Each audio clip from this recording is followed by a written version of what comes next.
Well, guys, welcome back to the studio. It's good to see you again. Yeah, guess who's back? And today we're dealing with another easy topic, right? One that's not going to cause any sort of struggle or controversy. We're talking about the type of division that we are seeing in our churches right now. And I don't know if it's good news or bad news, but this division within church has been happening since the very first church. Yeah, it has. In the book of Acts, we see the church being divided between the conservative Jews and the liberal Jews, the Hellenistic Jews, who are more worldly and more integrated into the values of the Hellenistic culture. We had later on, there was division about whether or not to accept Gentiles. And then when you accept them in, how much of the Old Testament law do they have to follow? There was that division. And then you just look through Paul's letters and you see division at most of the churches that he's writing to, except for the ones that are being persecuted. For some reason, those ones are too busy. They're too busy. Not dying, I guess, to argue about small things. Yeah. And even there, like Philippi would be one I think of. Even there, you still had like little personality clashes with some of the leadership. But the one I think that stands out to us most would probably be in Corinth, and specifically in 1 Corinthians, he starts out his letter after giving thanks in his introduction. He says, it has been reported to me by Chloe's people that there is quarreling among you, my brothers.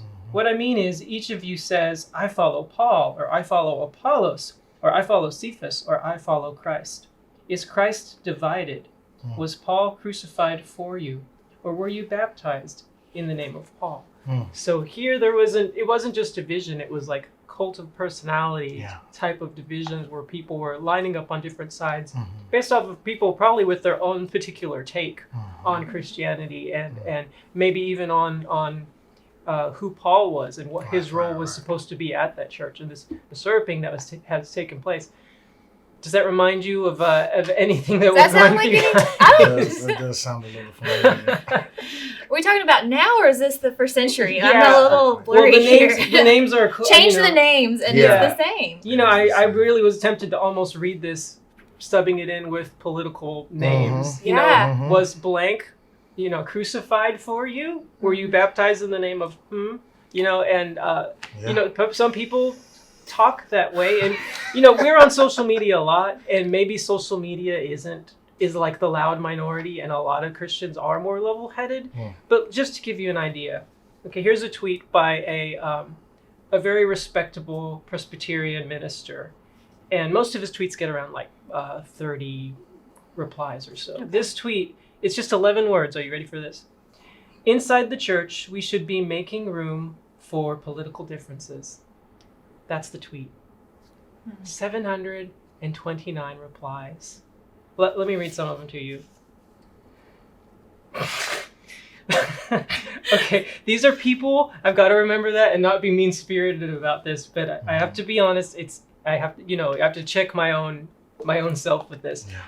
This is like saying the Israelites should make room for their body-sacrificing Canaanite neighbors. You should know better. I used to look up to you. Let me read the original tweet again. Inside the church, we should be making room for political differences. Yeah. Okay. Next reply.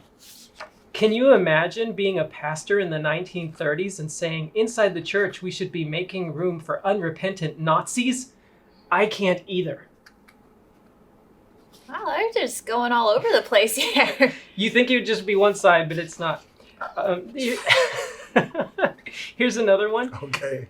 Christians have no grounds to support socialist political parties. We've seen what this ideology has done in the 20th century. So what I'm getting from a lot of this, as I think back on our first conversation, is that passage of James, is being quick to hear, slow to speak, slow to anger. And I think we're struggling with that concept right now of having our listening ears on and actually having this dialogue. Yeah. I've got a couple more. Oh, goodness. Sorry. Oh, this is great. I didn't realize. I just want us to have a clear picture of, it's because maybe this is a loud minority, but it's also the rhetoric we get, from some of our pastors and from some political leaders. There's just an entrenchment that's taking place. Interesting. Political differences, in quote, cannot include advancing white supremacy, misogyny, homophobia, or the desire to separate immigrant children from their parents. It's interesting that this phrase is just saying we need to make room for political differences, and yet both sides feel like qualifier. Yeah. It feel like it's almost like they're just working to justify why they should not make room. Why there should be division. I'm justifying the division that I've allowed in my own heart. Right, and why there should be no conversation about it. Like the discussion is over before it even began. Now this is the last one, just to tell you how far this goes. Again, let me read the original quote one more time. Inside the church, we should be making room for political differences. How telling is it that, name of the pastor, suffering from pancreatic cancer, spends his time trying to get conservative evangelicals to stay home or vote left. And then somebody replied to him, he has become demonic as he finishes out his last days. I guess Satan can use him for a few more years. What? Wow. I think that what's heartbreaking about a lot of this is even as I was thinking about coming to this conversation, when I looked at the example of Jesus Christ, there was no one that he wasn't willing to sit at the table with. Right. Pharisees, Sadducees, sinners, tax collectors, all were welcome to come and have fellowship with him. Now, there was, of course, the go and sin no more, and there's that dialogue, and we want correct doctrine and beliefs.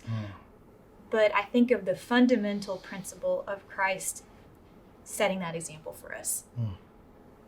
And when I hear these divisions, I just keep thinking back to the example that he gave us in his own life, and how can we follow that?